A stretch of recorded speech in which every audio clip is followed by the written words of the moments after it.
Oh, am I late for the shoot? Hi, welcome to my place of living. I'll be taking on a long and tedious tour of the history of film, the counterculture classics, the most unwatchable movies of all time, the cult classics, the most hated movies of all time, the biggest Hollywood flops, and some of my own personal favorites.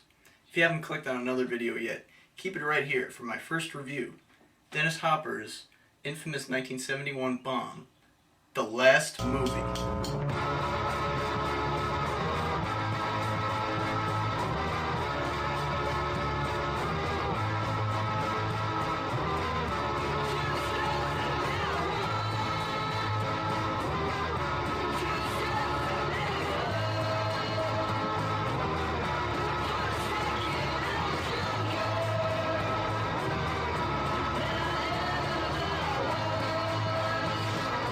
Welcome back.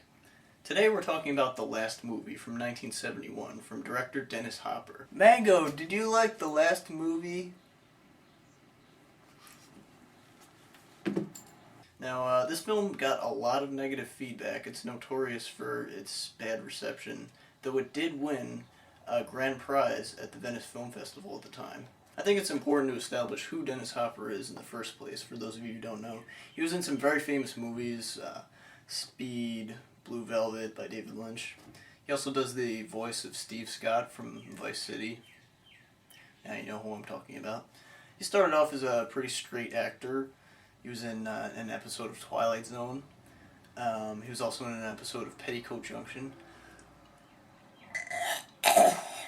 Before you know it, Dennis Hopper's name is synonymous with mass drug consumption. In fact, it's been suggested that the only reason he shot The Last Mewvey in South America in the first place was because of a potent strain of marijuana or mushrooms. I just want to say at the top, the film is a lot less choppy and not as much of a mess as most reviewers would probably lead you to believe that it is. Although it is, I mean, it is to a certain degree because that was the intent of the movie.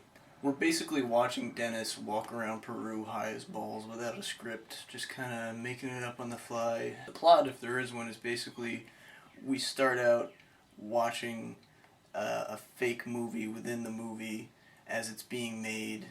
We see some of the same scenes within this movie in the movie a few times, and then a stuntman dies, and the production of this film within the film stops because the stuntman dies and the crew leaves, but Hopper stays behind and starts hanging out with a prostitute that he's abusive to or something. And basically he takes over and the people around him start making a film of their own using whatever's around, yarn and making makeshift cameras. Only the thing is, they don't understand that they fake it in the movies. Woo! And then we get a sex scene, which doesn't really have any relevance, and then he's trying to get some deal with gold, and there's some older couple, and he's hooking up with that lady, with the prostitute sitting right there. And actually, the last third, I'd say, is when the movie starts becoming somewhat conventional, or maybe in the middle. The middle is when the movie is the most conventional, and then about the last third is when it makes the most sense, but by that time, you know, I don't know who's still watching, or who cares, or if anyone even knows what's going on. It's pretty much just a series of shots of Dennis Hopper looking mildly concerned about something, probably off-screen, I don't know. Plot dissolves pretty quickly. We just kind of get him muttering and stammering drunkly, damn it, about this and that, blah, blah, blah. And we're never really formally introduced to any characters, and before you know it, the movie's over. Okay, so maybe the movie is missing a cohesive theme and plot, and the very choppy editing does very little to rectify this problem. There's some chance that the movie could have worked better had it not been just cut in such a haphazard way. On purpose.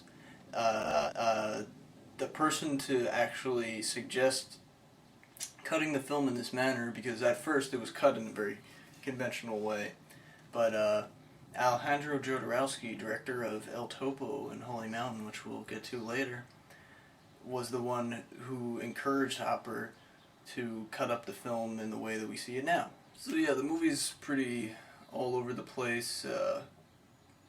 In the first 15 or 20 minutes or so, we get a lot of cross-cutting between all different things. We're seeing the movie being made, and then we're just kind of seeing things from Peru. So the movie almost has a quasi-documentary feel to it.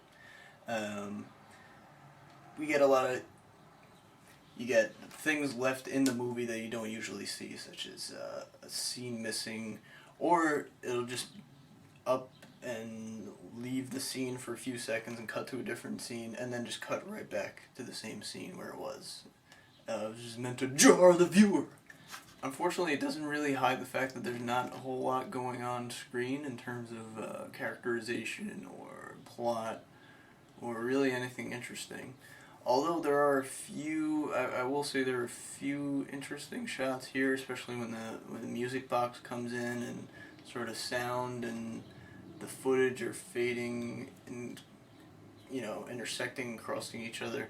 That's the sort of interesting stuff, not just the, you know, out of left field editing, just, oh, it's so far. In the film's last few minutes, we see several of the same take of Hopper running down the road wounded and then collapsing.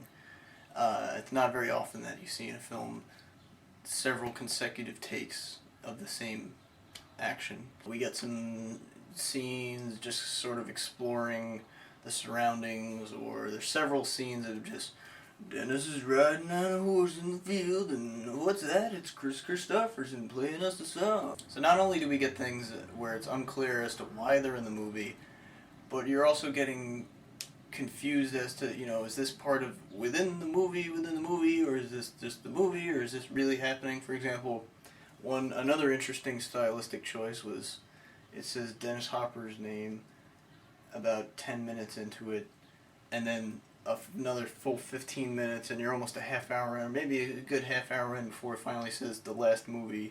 A character sees this title and runs away in fear, and someone yells, "Cut!" Now, when we hear that cut, are they yelling cut for the movie that's being made, that they're filming within the movie, or is that for the real movie? Or, it's such a headache, it's so meta. There's plenty negative to say about the film. You got some obligatory traveling scenes, we get some scenes of hippies being far out. The acting is pretty bad, pretty unwatchable. And you really have to go out on a limb and assume that things have a lot more meaning and everything is put there for a reason, and we're not just watching drug addicts spiral. In the film's defense, it's hard to be a big fan of Easy Rai and call it a classic and everything and overlook this movie, seeing as how it was from the same era, it was from the same director. It was made only a year after, even though it was originally thought of and by Hopper, at least in the mid-60s. It's the same, you know, erratic editing, dated acting, the acid sequences, but there's definitely themes to be found in the movie, such as morality. I think the biggest concept to be found in the movie is the corrupting nature of Americans on other cultures, which I think even by then, though, was kind of an overplayed message. So what is there to say in conclusion? I didn't care for it very much. It's not the worst thing I've ever seen, but it's not very good either. I'm not sure what the intended audience is, other than hardcore fans of Easy Rider. So yeah, in conclusion, a